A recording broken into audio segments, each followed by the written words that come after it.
rates drop 5%, okay, my change in the value of this, it's not going to be plus 5% times 20 times the value of the bond. If interest rates drop 5%, what's going to be the value of a perpetuity that just came out in 5%? Don't be afraid to say it. Infinite. I sum an infinite series of coupons, and the discount factor is just 1 for each one of them. So this is infinite. So not only duration is not infinite, this deviation starts to deviate, this formula also. The second order, and this is true second order, the second order derivative of price to the interest rate, which is called the convexity, starts to be very, very prominent. Not only it's not infinite and goes to this limiting value, but it also becomes very, very asymmetric. Unless we want to go more into this, this is kind of an aside. We're not interested in the intricacies of, convexity and bond pricing. If we want to, we could go, but I have the feeling you've seen this in our classes. No, convexity, no. The second order? Yes. Okay. Which is essentially, there is a point from that we have to use it, the convexity. And for low rates, we just need the duration. For high rates and long physical maturities, yes, you absolutely. Convexity is close to 0. No, for high rates and long physical maturities, Yes. For high rates. convexity is very It's important. very important. What is convexity? Hmm? I didn't understand what is convexity. What is convexity? Okay. We haven't seen that. Hmm? Nothing at all we have seen second order. These types we haven't Well, seen. okay, let's put it this way. 1 over PDP over DR, 1 over PDP over DR is duration, correct? Yes. 1 over P, D square P over DR squared, what is this? That's the convexity. That's convexity. I'm not, maybe there is another term here. It's 1 over P. And there's the point. Okay. Okay, wait a moment. The Taylor expansion would go what? That delta P is going to be duration delta R plus 1/2 D squared P over DR squared. DR squared plus 1/6 blah blah. So I believe that this is the convexity. This is the convexity. It's the second order Of the Taylor expansion. Yeah, because if you have a bond, if this is the interest rates, the price of the bond is not a straight line. It goes more like this. What's the first ratio? 1 over Z. 1/2. Yeah. 1/2. Ah. It's the 1 over 2 factorial of the Taylor expansion. It's essentially it's trying to approximate a curve with little By line. line, and then you say maybe I'm off here. How off am I? And it goes on like this. This is the Taylor expansion. Again, lots of intricacies in the pricing of bonds and derivatives. We won't be doing this here. As far as we are concerned here, bonds are short, 10 years max. Interest rates are low. Convexity does exist. Duration coincides with the physical motion. What happened here?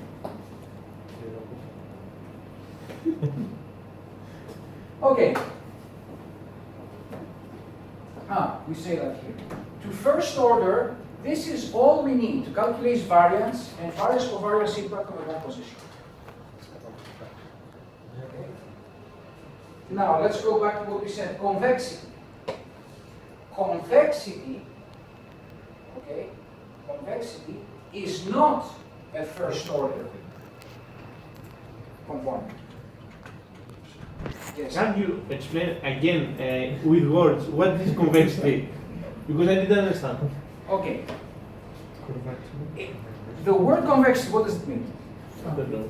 Κυρτότητα. What, Okay. convexity kyrtota. Okay, it's what we said before. This is the price-yield relationship of a bond. Okay? Duration works as if this was the price-yield relationship of a bond. Duration here. Okay. Okay? If you are close, this is a very good approximation. Okay. If you are far, this is no longer a good approximation. Why? Because really, you are trying to simulate a curve in a straight line. Okay. What is that makes the curve a curve? Convexity. That's why they call it convexity. Mathematically speaking, it's the second Order. Okay. order expansion in the Taylor series. I got it. Η φορτωμένη δεν είναι. Βασικά, η φορτωμένη κάνει την προκειμένη, δεν είναι. By the way, ignoring convexity is exactly the same approximation you make by saying var is 2.33 sigma. It's exactly the same mathematical principle. When you say var is 2.33 sigma, what is it? This is really the difference of two exponentials. Okay. You remember from the first lecture the X is exponential. something, minus East, X something, is- blah, blah, blah, then 1 minus that. Again, you keep only the first term on the exponential, just as you keep only the first term in the Taylor Yes, and expansion. we ignore the other. You ignore everything else. So it's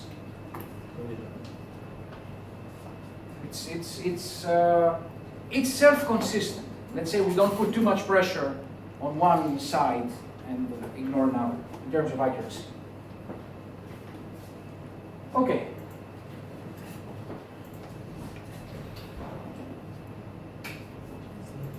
Now,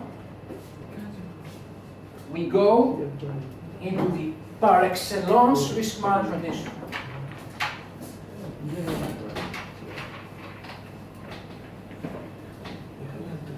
You realize the reason we are doing this is because this is done in real life.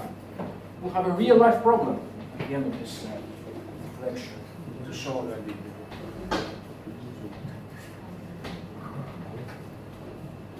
Okay.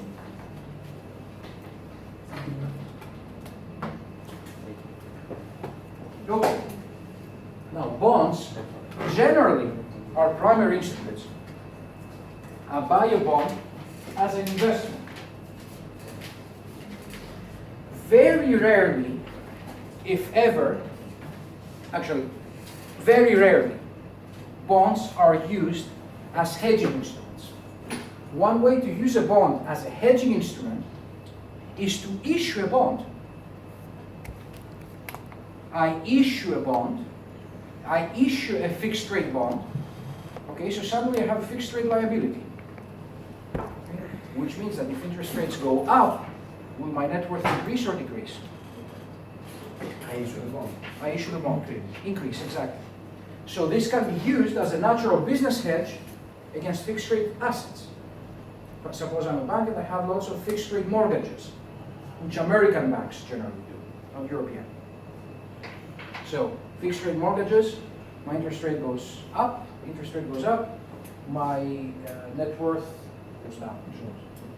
To make it even more complicated, generally fixed rate mortgages in the US come with a prepayment option. Okay, so if interest rates go up, my net worth goes down. If interest rates go down, I run the risk of this guy getting refinancing somewhere else and coming and paying me back the loan early. So I don't even realize the high coupons that I expected to realize. And this is essentially an embedded option on the interest rates. It's called an embedded swaption. We'll get into these things, one by one. Now, suppose though that I have a bond and I need to hedge this bond. Question, the first question, why don't I just sell the bond? That's a very fair question. I'm going to devise some very complex ways to hedge the interest rate risk of the bond. Why don't I just sell it? Well, it could be that I cannot sell it because it's liquid, because of bid-offer spreads, because of anything. There is also another bigger reason why don't we just sell it. Buying a bond is not just a bet that interest rates are going to be low. It is also a bet that the entity that has issued the bond will be there to pay me back. Generally, bonds are priced off the risk-free interest rate plus a premium. This premium is a reflection of the credit risk of the issuer. It could very well be that I don't want to bet on the rise or fall of interest rates, but I do want to bet that the credit quality of the issuer is going to improve, or that the default risk that was embedded in the original coupon will not materialize, and the bond will expire. I'll get big coupons, I'll get my money back. So, generally what happens, say the risk-free rate is 5%, the credit premium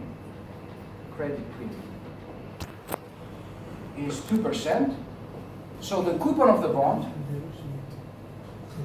is 7%.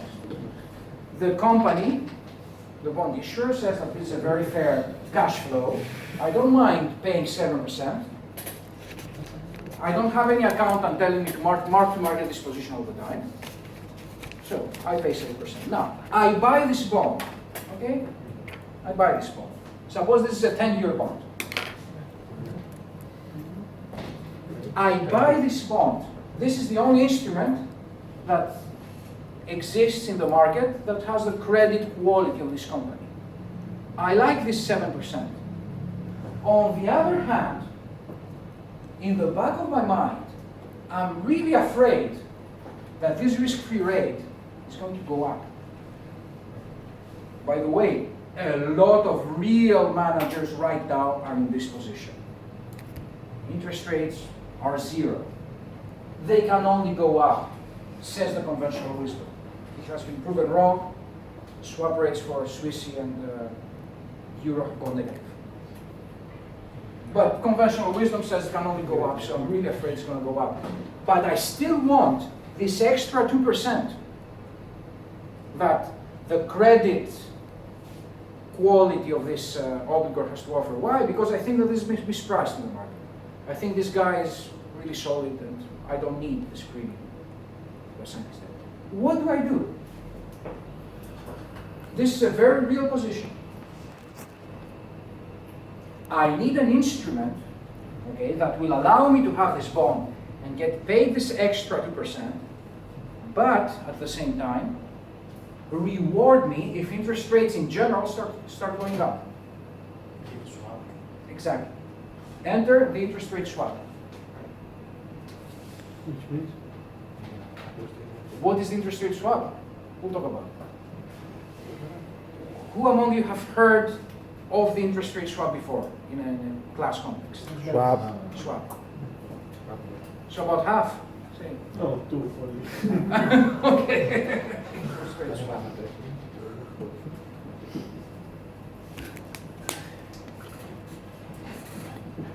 Interest rate swap. An interest rate swap is a bilateral contract, binding contract, that basically says one of the parties has to give a fixed coupon on a notional amount, and the other party has to give the so-called floating coupon on the notional amount. So, generally an interest rate swap would be of this form. I, other guy. What do I do? On a notional amount of, say, 10 million, for a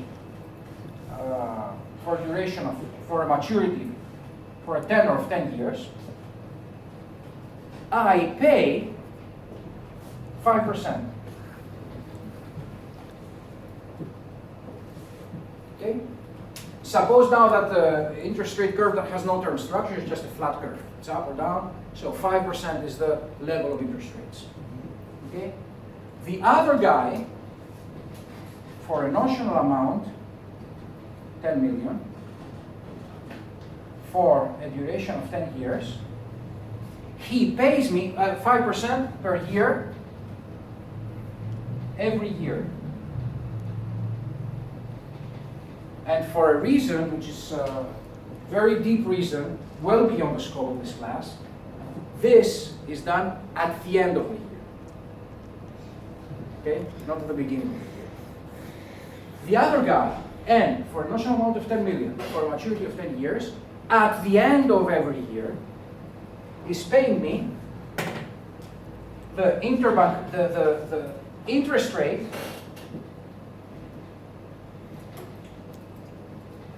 let's call it Euribor, as this is fixed at the beginning of the year. So each anniversary of the swap, we open the paper at the beginning of the year, we say, what is the interest rate? It's the annual interest rate, it's 4.3%. So for that year, I lock a payment whereby I pay 5% at the end of the year, the other guy gives me 4.3%. The next year, I open my books, we open the paper, it's 2.1%. So I pay him 5%, I get 2.1. The next one is 6%. I pay him 5, I get like 6. Okay? Now, yes, please. The Euribor is the average of a year. No, it's a fixing at that time. At the time. What you are saying is much more complex. Also, again for reasons well beyond the scope of this class, if I try to do this, whereby the fixing happens at the beginning of the year and coincides with the payment. Coincides many? With the payment. Yeah. Αντί να φιξάρω 1η Γενάρη του 16 και να πληρώσω 1η Γενάρη του 17, φιξάρω 1η Γενάρη του 16 και στο τέλος εκείνης της ημέρας σου δίνω τα λεφτά. Ναι. It's a much more complex instrument. Το έχουμε κάνει. Όχι σε αυτή τη μορφή, σε άλλες μορφές. Στα δάνεια, σε αυτά. Άρα έχετε κάνει και το timing adjustment. That's familiar. Quantum adjustment, timing adjustment, convexity adjustment. Στα δάνεια. Okay, αλλά όχι στο πώς αυτό επηρεάζει το valuation με interest rate swap. Because this is a very, very complex. If you ever want to go into this, there's this guy, the guru of risk management, Riccardo Rebonato. He has an interest rate derivative, which basically starts by comparing these two swaps, and goes on from there. It's like jazz. It's a great book.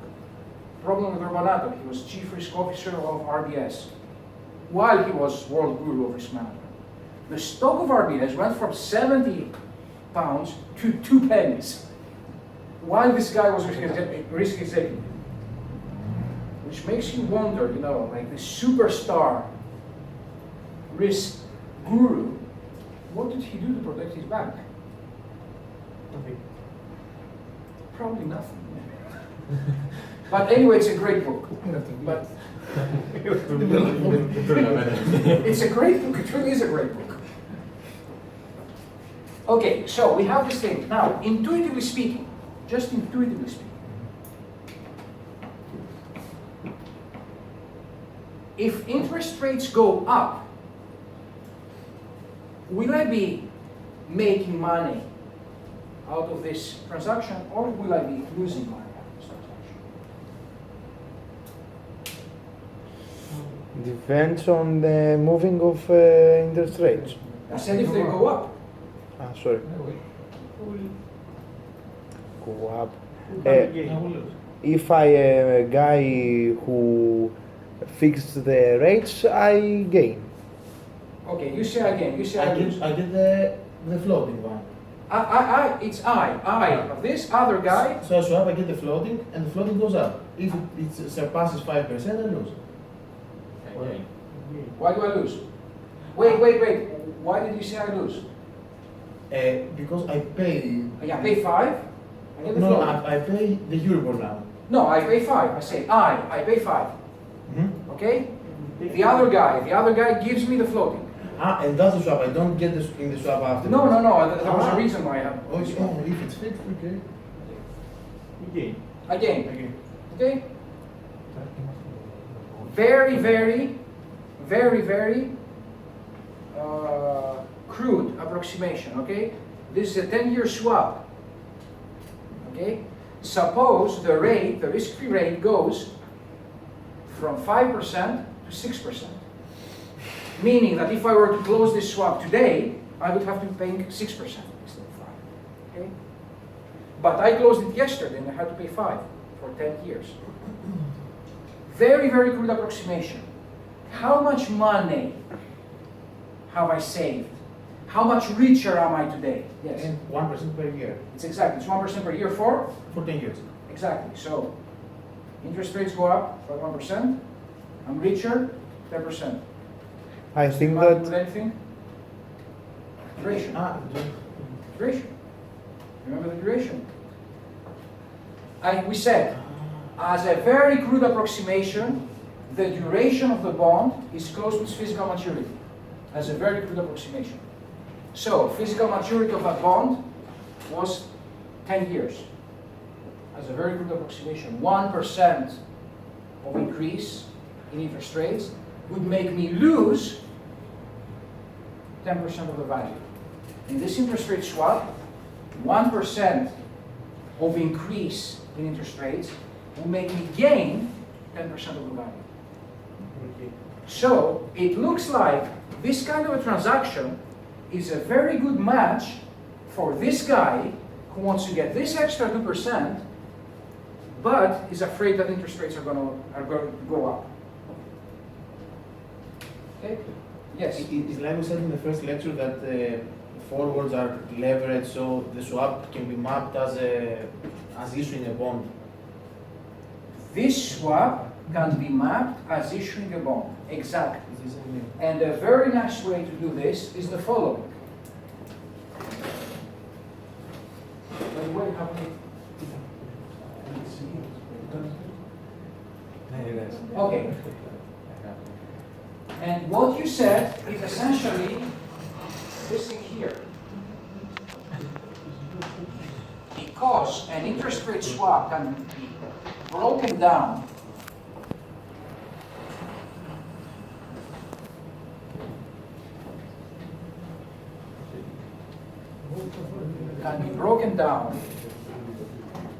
into this set of flows, okay? I receive, what did we say in that one?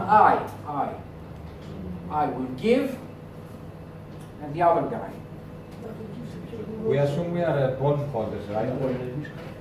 In the beginning, we assume we are the bond holders, but here, we are just swap counterparties, and we said, in this swap counterparty, I pay 5% for 10 years, okay? And the other guy is paying Euribor. Euribor for 10 years, okay? And we said, this is kind of like I'm issuing a bond. But where's the bond here? There is no bond. Try to map this. These are the cash flows, I'm sorry. I'll do them. These are the floating ones. The floating ones are blue. Okay? Suppose, I say the following. Think of this transaction not just as these two cash flows, but as these two cash flows complemented with an exchange of the notional at the end. Okay? I can say, I'll give you 5, you give me Euribor, and in the end, I give you 100 and you give me 100. Of course, this cash flow will never take place. Okay? It just nets out.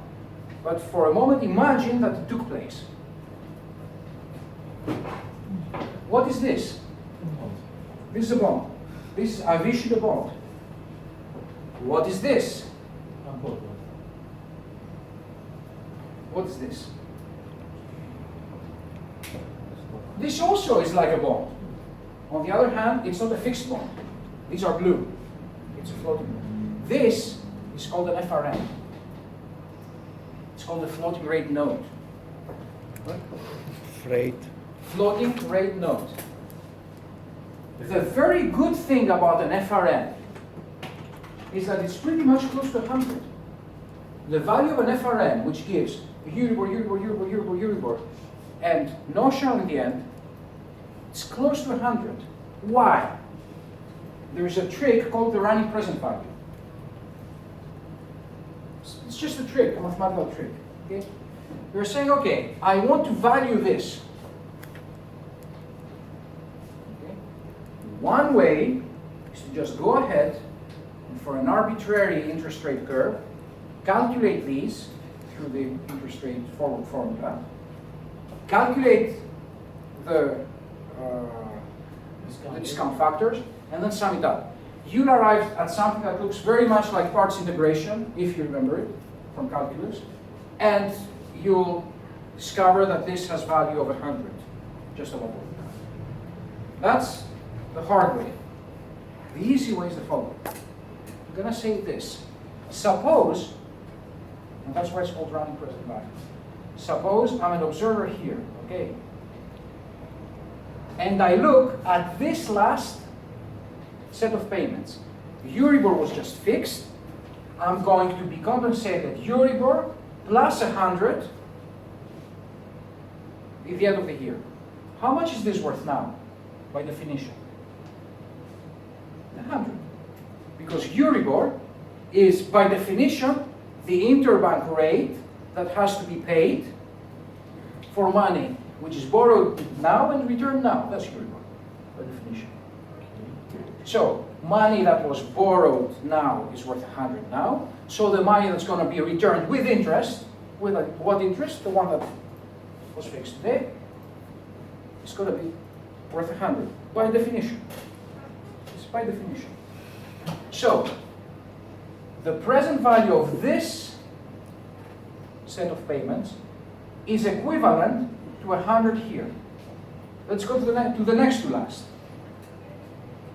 What I have is this payment, this fixing here, to be paid here, and everything else. But everything else is equivalent to 100 here. So this is really 100 here. The same way, here it's equivalent to 100 here, 100 here, 100 here, 100 here. So, to a very good approximation, an FRN is always worth 100. Essentially, this is like an account which will give you the interest rate which will be applicable at that time, anytime. How much is this worth? 100. The Yes. value of the FRN is equal to its price at all times. The value of the FRN is equal to its notional amount. It's equal to the dollar amount of this last capital redemption. So does FRN behave like a bond? It has, No. No. But A it bond- has variable payments. Exactly. Whereas a bond has fixed payment, Okay. variable price, an FRN has variable payment, pretty much a fixed price. Okay, does it offer the face value coupon in the end, like a bond? Yeah, exactly. So I have a bond which gives me 5% for 10 years and 100 at the end. I worry that if interest rates go up, this bond is going to be worth less. I got an FRN which pays me floating rate and 100 at the end. I don't worry if interest rates go up. Interest rates go up, discount factors will go down, but the coupons will be bigger. So same value. Now, okay. Same value, exactly. So the interest rate swap essentially can be broken down with this trick of equal and opposite capital redemption flows in the end, can essentially be broken down to an issued bond, this kind of interest rate swap, and an FRN in my possession. The FRN in my possession does not change with the level of interest rates. The issued bond will change. And it will change in exactly the opposite way as the bond I have at hand. So an interest rate swap is a very, it's probably the most used risk management instrument in fixed income, in bonds. Because what it does, it allows me to capture the non-interest rate component in the coupon of the bond, the credit component, whereas it removes the worries that I may have that interest rates may go up. Of course, it removes the benefit that I could get if interest rates went down. But we're assuming that, you know, if I just want to make a bet on interest rates, I buy a bond by the, you know, German government or something. I don't want to make a bet on interest rates. I want to make a bet on creditworthiness. Yes. Does it make sense to issue an FRN on its own without issuing combined For the with company, bond? you mean? Yes. Yes, it might have made sense. The problem with issuing an FRN is that cash flow-wise, as a company, you face uncertain cash flows. A bank need not necessarily worry about receiving uncertain cash flows. Why? Because a bank is funded by deposits. And depositors demand generally greater deposit rates and if interest rates go up. A company, on the other hand, does not want to service its debt with uncertain cash flows. Because, you know, if interest rate goes from 2% to 4%, it will not double its sale price of its products. So companies generally want fixed cash flows. So, now we have an instrument which has exactly the same behavior as a bond or as a negative bond, depends which side receives the fix, which side pays the fix. It has an initial value of 0. Still, it has exactly the same risk profile as a bond. Yes? Why does it have a value of 0? Oh, by construction, which I say, because when I say interest rates are 5%, by definition, this means that I can enter into an interest rate swap whereby I give you 5% and you give me Euribor at 0 cost. Because this is a bond which initially has a value of 100. That's what we say, the interest rates are 5%, gives you 5%. This is a bond that has a value of 100 anyway, because it's an FRN. I subtract them, the value is 0. So now I have something which has a value of 0. Generally, up until 10 years ago, I didn't even need much money as collateral, to enter into, and it can still have a very, very significant,